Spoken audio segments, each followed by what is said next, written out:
was perfect. Perfect. Everything. That's why he's the GOAT! The GOAT! Make sure y'all stay on point with The Puncher's Point.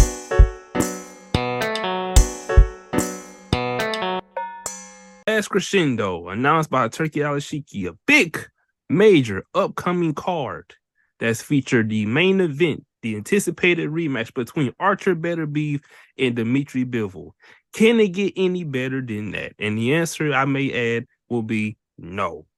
As we go down through this episode, y'all are going to see this is a stacked card. Probably going to be the most stacked card as of right now, even though we're on the last month of 2024. But as of what I've seen, this has to be the most stacked card. Now, without further ado, we're going to jump straight into it.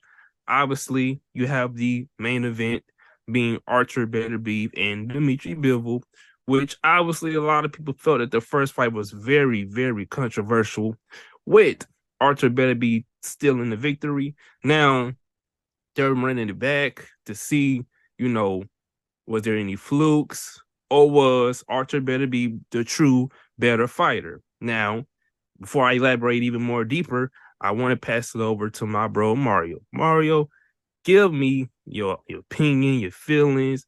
Where are you at mentally as far as this card, the main event, everything? First of all of y'all that are trash talking Turki Alalshikh, y'all have got to stop now, because I'm going to say this right now. This guy has arguably made the greatest boxing card of all time. I mean, if you go down the list, the third fight on this card could potentially be a main event on a pay-per-view. That's how stacked this card really is. So before I get through the card, I will give my thoughts on Beterbiev versus Bivol too. This fight was supposed to happen. Obviously, there's some people that feel like Bivol won, and statistically, on paper, he did. However, if we're talking about action and aggression and all that type of stuff, and whose punches was more effective, obviously people believe Beterbiev won in that aspect. So when you look at these two guys, they put up a great fight last time. They put up a really great fight last time. Now, all of a sudden, can they do it again? And the last crescendo, that is the name of this event, is at the last crescendo. And honestly, the name of it could be pretty misleading, because if Bivol wins this isn't going to be the last crescendo. They're going to have to run it back a third time. Now, I've been reading the comments on a lot of these social media pages, and a lot of them are going to be like, this time Beterbiev's going to knock him out. Look, Bivol shocked me when he fought Beterbiev, because my original prediction before I even hopped on this episode, for the longest time, you can ask Breezy, I said, Beterbiev was going to get him out in 6 rounds max. And as I started watching the film and I started watching the lead up to it, I was like, I don't think it's going to be that easy. And it wasn't. I mean, Bivol and Beterbiev, they both scratched and clawed their way to the, from round 1 all the way to round 12, and they put up a great fight. And I expect this fight to be a lot better.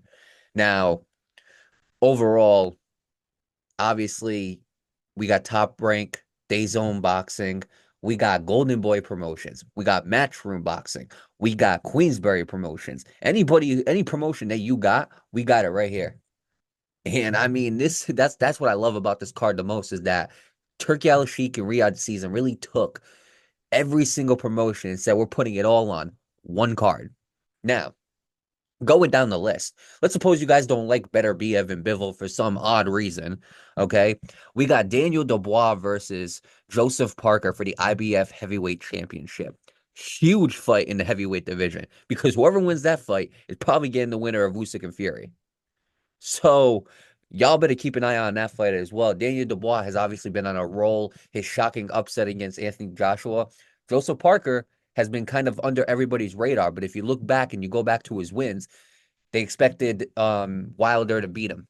He went and upsetted Wilder. Then he goes and fights a dangerous opponent and Zhilei Zhang, and he goes and beat him. Joseph Parker, I've been saying it for the longest time, he deserves a title shot, and I'm glad he's finally getting one. Now, let's suppose you don't like heavyweight boxing. Shakur Stevenson, or as some of y'all like to call him, even a Shakur Twitterson, versus Kid Austin Floyd Schofield. This is a fight that's been definitely speculated. Shakur Stevenson has been calling him out. He's been calling out Golden Boy Promotions. Golden Boy Promotions responded. Now we're getting those two for the WBC Lightweight Championship. Let's suppose you don't like that. Let's suppose you're really a deep, deep down to the roots boxing fan. Carlos Addames versus Hamzah Sheeraz. Now, Sheeraz is very underrated, and Addames is another champion. And this is going to be for the middleweight championship. I just named 4 championship fights on this one card. Now, let's suppose you don't like them. Vergil Ortiz Jr. versus Israil Madrimov. Shout out to Madrimov. Madrimov fought Crawford.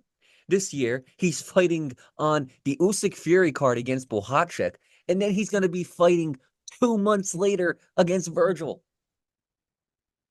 Like, this man's insane. And he's not ducking no smoke. Now, let's suppose some reason you don't like that. We got Big Bang Zhilei Zhang going up against Agit Kabayel. Now, don't get me wrong. I know who this guy is. I'm sorry if I pronounced his name wrong. Now you got 2 heavyweight bangers going at it. And then just in case you don't like that, Joshua Buatsi versus Callum Smith for a cruiserweight showdown.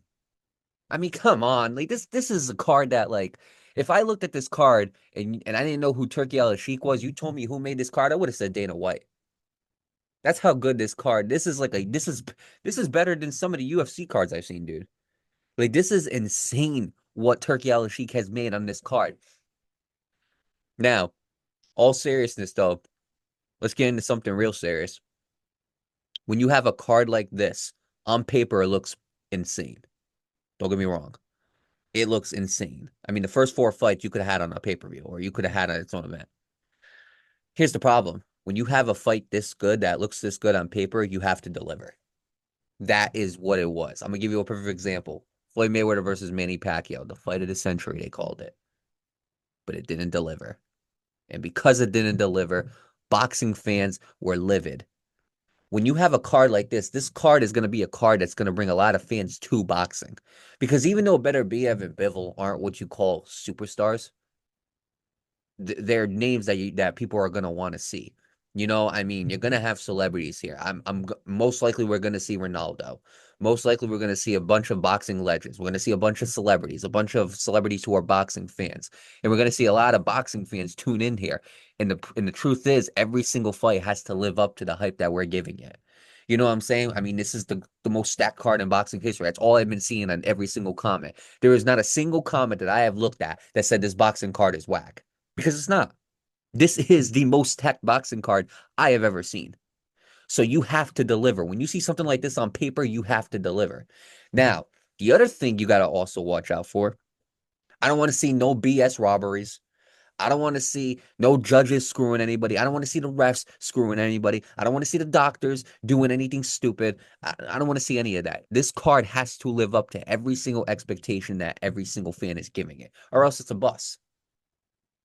It can't be another Jake Paul, Mike Tyson, where you hype it up to and everybody watches it, and then all of a sudden everything falls apart. It can't be like that. You have to make sure that this card is going to be the card that puts boxing on the face of the map and gives the UFC a good run for their money as far as viewership and fan base. Now, as far as besides the main event, the fight that I would like to see, in my opinion, I told Breezy before the podcast, I think the fight of the night is going to be Vergil Ortiz Jr. and Israil Madrimov. Just because I really do like the style of Vergil Ortiz being this knockout artist and Israil Madrimov being this kind of like unpredictable fighter, this puzzle that even Terrence Bud Crawford had trouble figuring out. You know, I mean, these are 2 very, very good fighters. And Vergil Ortiz just had a very, very controversial win. I believe against, correct me if I'm wrong, I believe against Bohacek. He had a very, very controversial win against him, even though he got floored in that fight. But in this fight here, I mean, this is a pretty 50-50 fight. You know what I'm saying? And I honestly can't wait to see it. That to me would be the fight that I am most excited to see. And I'm gonna be honest, this card is so stacked. On February 22nd, I am going to make sure I have that day off of work, and I am going to do nothing but tune into this fight. To tune into this card. I'm going to make sure I see this card. And that's just the truth. But overall, I'm going to pass it on to Breezy.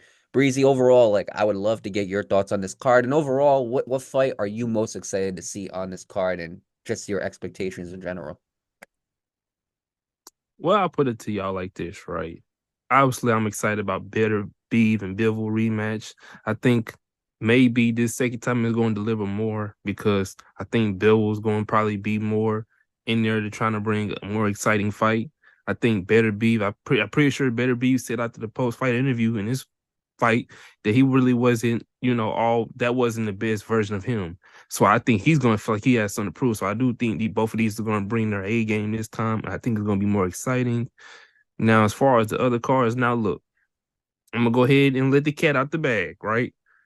I know a lot of y'all are not really expecting anything out of Shakur Stevenson and Kid Austin.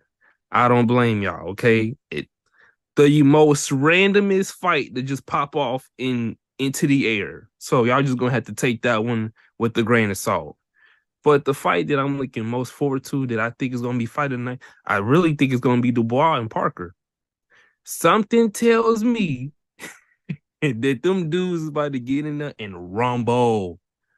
And I feel like somebody like with Joseph Parker, his elusiveness, and Dubois, with his range and his jab and his power, I think, we're in for a good show. And not only that too, but you know what they say about the heavyweights? One punch can change anything at any given time, especially when you're in there with them hard hitters. And I believe that's what's going to really provide us the fight of the night. Not saying that Madrimov and Vergil Ortiz won't do it. I feel like it's going to be neck and neck. I feel like Madrimov and Ortiz is going to be neck and neck with Dubois and Parker. I'm gonna wait till we get to February before I touch up on Kid Austin and Shakur Stevenson, because I got a lot. But I think I'll say this. Expect some knockouts on this card. Best believe me. I refuse to believe that majority of all these fights is going to go to the scorecard. Some people is going to go to sleep this card. Somebody is going to get stopped on this card. Either one or more. Somebody getting stopped on this card. Best believe that. Now, for me, for all the old-time boxing fans and the ones who've been fans for a very, very long time, I need to see one fight where it's Mickey Ward versus Arturo Gatti, where it's just two guys in the middle of that ring going, let's go punch for punch, and let's see who's better. I need a war. And I believe, honestly, Parker and Dubois has a chance to do that. I truly believe if we're looking at any card, I think if we're looking at any fight on this card, I think it's between Parker and Dubois, or it's between Zhilei Zhang and Agit. But I do believe it's Parker and Dubois because they're more mobile, and again, they both got something to prove, and they both got somewhere to go. But the reason why I say Madrimov and Vergil Ortiz to me is going to be fight of the night is because I believe that when it comes to the sweet science of boxing, both of these guys are going to display it. And both of these guys are going to display IQ versus IQ, and we're going to get action regardless. Because I know Israil Madrimov could put up a great fight. And I know when you put Vergil Ortiz in the ring with anybody, that person is a threat to get knocked out. So either way, that's what I see. Now, the only thing that I see people complaining about is everybody's talking about Boots. You know what happened? I thought we were going to see Boots versus Vergil. I thought that was going to be next. A lot of us thought it was going to be next. However, it was Vergil and Israil Madrimov, which Israil Madrimov really did shock me because he's fighting 2 months before that too. You know what I'm saying? And Bohacek isn't a slouch. You know what I'm saying? Bohacek gave Vergil a run for his money and possibly beat him. So who's to say Madrimov doesn't go into that fight with Bohacek, and then all of a sudden, he might not be ready, or he might not be ready in time for a fight with Vergil Ortiz Jr. Somebody got to step in, and I hope that person's Boots.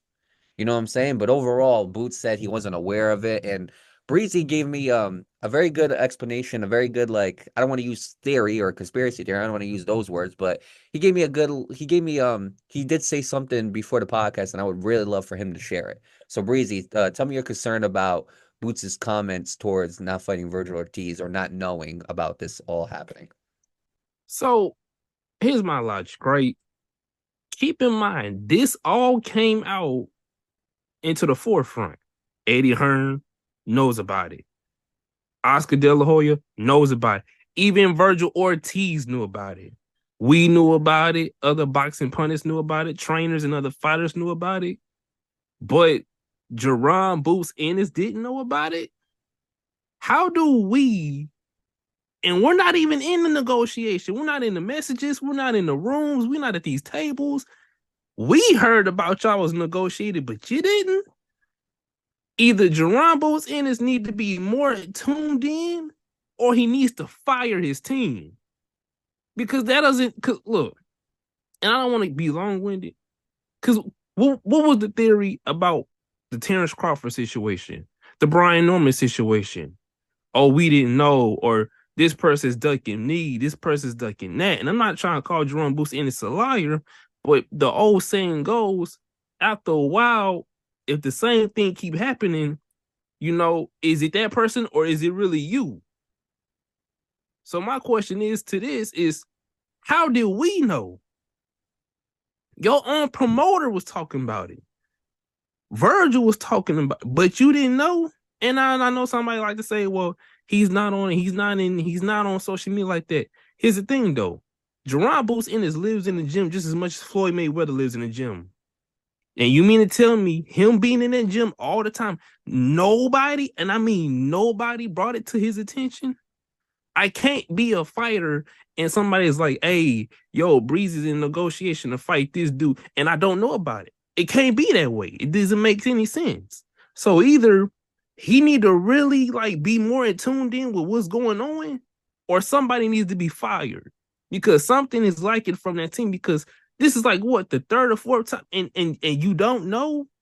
And like I said, Jerome Boots Ennis is a special talent. He's a great fighter, but it's like after a while of hearing this, it's like, is it really Terrence Crawford? Is it really Vergil Ortiz? Is it really Brian Norman? Or do you need to kind of pick your feet up when it comes to talking, be involved?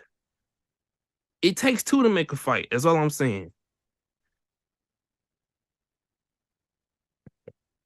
And you're not wrong at all. You know, I was watching the other day, it was on ESPN television. They repeat the 30 for 30 with Chasing Tyson. It was about Evander Holyfield and how he had to keep on chasing Mike Tyson in order to get that big fight because that's what he needed. And in this case, I mean, it's no different. I mean, that is basically the example of everybody in today's game. You have a big dude in boxing. You know what I'm saying? That big guy is Terrence Crawford. Jerome Boots Ennis, a good fighter, but nobody's ever going to take you seriously unless you go in there and you beat Terrence Crawford. Now, a lot of people were saying, oh, Terrence Crawford was ducking him. And a lot of us believed it. And I'm not saying that now it's Jerome Boots Ennis ducking everybody, but at the same time, here he is at 147 pounds. Brian Norman couldn't get it done. You got other guys in this division, right? Mario Barrios, now he might potentially be going to fight Conor Benn, which we'll announce that once we have a date. So stay tuned for that one. But there's so many fights you can make at 147 that just aren't being made. Instead, we're getting Chukajan 2, and we're getting David Polynesian Sauce. You know what I'm saying? We're not getting the fights that we want to see from Boots Ennis. And here's the thing. The difference between Holyfield and Tyson and Jerome Boots Ennis with Vergil Ortiz or Terrence Crawford. Holyfield really tried to get that fight with Tyson. Tyson wasn't ducking no smoke. Tyson was going to give him that fight. And then what happened? Mike Tyson goes to prison for 4 years. And then Evander Holyfield has a health issue. And he can't perform. Now, all of a sudden, Holyfield's all of a sudden better. Mike Tyson's, you know, the heavyweight champ again. They go and they collide. And they make that big fight happen. That was delayed years and years. But that wasn't because nobody was ducking. That was because of so many obstacles in the way. This time, now these days, fighters are creating their own obstacles. That is the problem. Enough of this whole. I used to see. I'm going to come on here and I'm going to finally say, because me and Breezy had this discussion before, I was wrong. I was a big advocate for Shakur Stevenson should try to get what he feels like he's worth when he went to go try to fight Devin Haney. Then what happened? Never got the fight. I said, oh, well, Shakur Stevenson's worth a lot more than 25%, which I still believe. But the problem is, the way you get what you're worth is you have to fight and you got to beat the best, and then your worth goes up. That's the way it is. 1980s, this is going to be a perfect example for y'all. 1980s, Donald Trump can't go to Wall Street and say he's worth $3 billion. Your net worth has to go, you have to prove, and you have to build your net worth so you can prove that you're worth $3 billion. That's how this stuff works. Bill Gates, when he was creating Microsoft, he can't say, oh, I'm worth billions of dollars. You have to go and you got to earn that $1 billion to get your net worth at $1 billion. That's how this stuff works. You have to earn your worth in boxing. You got to earn your respect. And if you keep on asking for it like you're deserving of it, you might be, but you got to go out there and you got to prove it. Evander Holyfield knew that he was the heavyweight champion of the world. He had to beat Mike Tyson. So what's the best way to do it? We're going to go fight him. We're going to beat him. And then we're going to finally get our respect. That is how you get your worth in boxing, but not this way. And what's the most messed up part about it is if he would have still had his belt, it would have been even more easier. But he had missed weight on his last fight on his way out. You know what I'm saying? And I told people, like, obviously I thought he was worth more than that too. But it's like if you look at that time and point, if you look at the fact that Shakur lost his, and that's not to take away anything he did in those divisions prior, because we're not trying to take any way away from that. But he's going to 135. And here you have Devin, who has all the belts, right? So it's like if he has all the belts, right, and the Shakur is brand new, he's fresh, he's fresh meat to 135 and whatnot. It's kind of like, like you got to make a mark on yourself. That's why I said if it was me, I would have took the 25% because it's like, and then the thing about it is too, Devin would have been necessarily drained. So you get in there, and because I know some people, well, Devin is drained. But if Devin gets in the ring, Devin also agreed to that if he's drained. So yeah, you beat a drained Devin Haney too. But guess what? Now you control the pace. Now all these other guys got to come see you. Loma got to see you.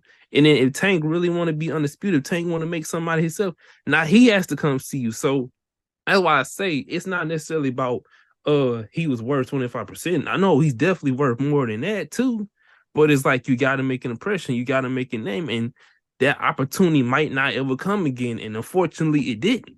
So but with Jerron Booth in this, I even when he was asked about the whole Ryan Garcia situation, it's like, nah, I don't be on social media like that. All right, cool. If you wasn't tuned in for that or any other things, okay, cool. You're just not a social media type person. But damn it, you have to be involved when it comes to you.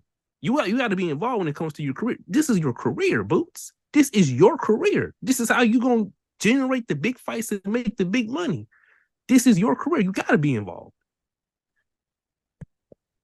Right. And I don't think this is a situation where Vergil was like, oh, yeah, we're going to fight and this is going to happen. Or he was saying, no, this is announced and we already planned to sign the contract. And then he goes and does this. If that's the case, then that's wrong on Vergil. But that's not the case here. The case here is Jerron Boots Ennis wasn't in the loop like everybody else was when he should have been.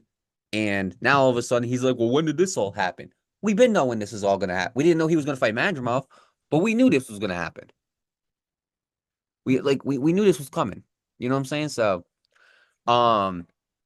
yeah, no, it sucks. You know what I'm saying? So, I mean, it's very unfortunate. Don't get me wrong. We're gonna get Boots and Vergil in the future. I feel like I do. Like, I'm not gonna say Boots is ducking or anything like that. A lot of people are saying that right now.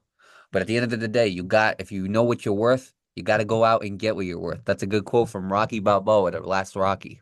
You have to go check that out. That's what he told his son. You got to go out and get what you're worth, and that's all that boxing is. You want to be known as a champion, you got to go and you got to beat the other champions. You want to be known as the best, you got to go out there and you got to beat the best. It doesn't matter about the purse. It doesn't matter about the cut. Enough of this. We got to get that crap out the way. And to be fair, this is why I say boxing back then was different. Them dudes didn't get paid as much as these dudes now. And they was getting in there and they was rumbling with each other, doing all kinds of trilogies, etc., etc. And they wasn't seeing no kind of amounts of money that these dudes is today. Tank Davis, one of the highest paying boxers out there. He's saying that he would have been something about he would have been one of those boxers back then. He different era. Look, you're not even fighting the dudes that you're supposed to be fighting right now. You damn sure ain't fighting them cats back then. No, you not. And for the amount of money, oh no, you not. You not. So this is why I say, man, like these cats make so much money off of boxing to the point where it's like either they hard not in it or now they just want to fight easy fights or do exhibitions. Because now it's more so a business thing and not a legacy. And that's why I have huge amounts of respect for guys who look at it as a legacy thing. Guys like Benavidez. What's another one? Earl Spence. Like, I respect guys like that because at the end of the day, they know the money gonna come with it, but them boys is trying to solidify themselves as one of the greats, and that's what I like and respect. 1000%. And even guys like Usyk. Even Usyk. I mean, the stuff that this guy has done. You know what I'm saying? I mean, we shouldn't knock it. I mean, this guy was a cruiserweight. He took the Holyfield route. He took the Holyfield route. Start at cruiserweight, become undisputed, go up to heavyweight, become undisputed. We gotta give these guys respect. You know what I'm saying? And that's why Usyk is in the position that he's in right now. That is, and you know what? You can even go back in his career a little bit, and you can look at like Canelo. Say what you want about Canelo, but he's got the resume. He's got the resume. He's got the fighters on that list. You know what I'm saying? You have to build your worth. That's the way it is. Now, before we wrap this up, Breeze, I want to ask you because we might end up predicting some of these fights, obviously, but I want to say any fight before Shakur versus Kid Austin. Do you see any upsets happening? I don't have the list with me. You can remind me of the fights that's before. Yeah, I got you. We got Carlos Addames versus Hamzah Sheeraz. We got Vergil Ortiz and Madrimov, Zhilei Zhang and Agit, and then we got Joshua Buatsi and Callum Smith. Do you see any upsets happening on any of those 4 fights? Possibly with Madrimov and Ortiz. Possibly. Okay. You got Madrimov winning that? Possibly. Possibly, man. Hey, look, that's I'm why gonna be honest with you. They gotta tune in to February. We can't give them the juice right now. They gotta tune in on February. If I had to pick an upset, it'll probably be that one. But honestly, I could see Agit being Zhilei Zhang. I could see Agit winning that fight. And yeah, no, Buatsi's just on a roll right now, so I don't see Callum Smith winning that. I would like to because Buddy McGirt, his trainer, definitely gave us a lot of love when we first started. So shout out to Buddy McGirt. I would like to see Callum Smith win. The Smiths are good dudes, you know what I'm saying? So I would like to see him kind of get that win, you know what I'm saying? But Buatsi's on a roll right now, but Agit, I could definitely see Agit being Zhilei Zhang just because Zhilei Zhang, and it's gonna be a tough fight, don't get me wrong. But Zhilei Zhang, pushing on like the back end of his career, he just lost to Parker. You know what I'm saying? I feel like as of right now, Zhilei Zhang getting a title shot is definitely in like the very far distance, you know. I feel like he kind of pushed himself back when he lost to Parker. But yeah, I could definitely see Ajit pulling off the upset. And Shiraz, I really am a big fan of Shiraz. I think he is a very, very good fighter. And I could see him beating Carlos Addames. But I feel like in that fight, I feel like if we look at the odds, I feel like Shiraz is probably going to be the favorite. That's why I didn't pick that. But yeah, no, I think Ajit and Israil Madrimov are the two you got to watch out for. You know what I'm saying? And Madrimov, after what we saw with him versus Crawford, that guy's a threat regardless. So you got to watch out. But overall, as far as this card, stacked. It's the most stacked boxing card in history. I'm sorry, but I cannot name another one where it was more stacked, where guys were solidified or relatively on the cusp of being solidified. The only one I can think of possibly, I remember Gervonta Davis was on the undercard of Floyd Mayweather and Conor, but like that was Gervonta Davis, not Gervonta yet. He was the 24, 25-year-old prospect. He wasn't 30 years old Gervonta Davis selling out pay-per-views. But overall, this card right here, and we've seen a lot of great cards by Riyadh season, but this card right here is something special. And going back to the main event, Beterbiev versus Bivol 2, Beterbiev said that wasn't the best version of himself. He's like, hopefully we get to see the best version of Beterbiev. And Bivol, again, he's got to get his get back. He's got a chance to, redeem the only loss he has on his record. So he's got to go out there and do it. But overall, we'll give our predictions when that time comes closer. But look, the best way I can describe this card is when you get like the choir and they go, oh, that's exactly what this card is right here.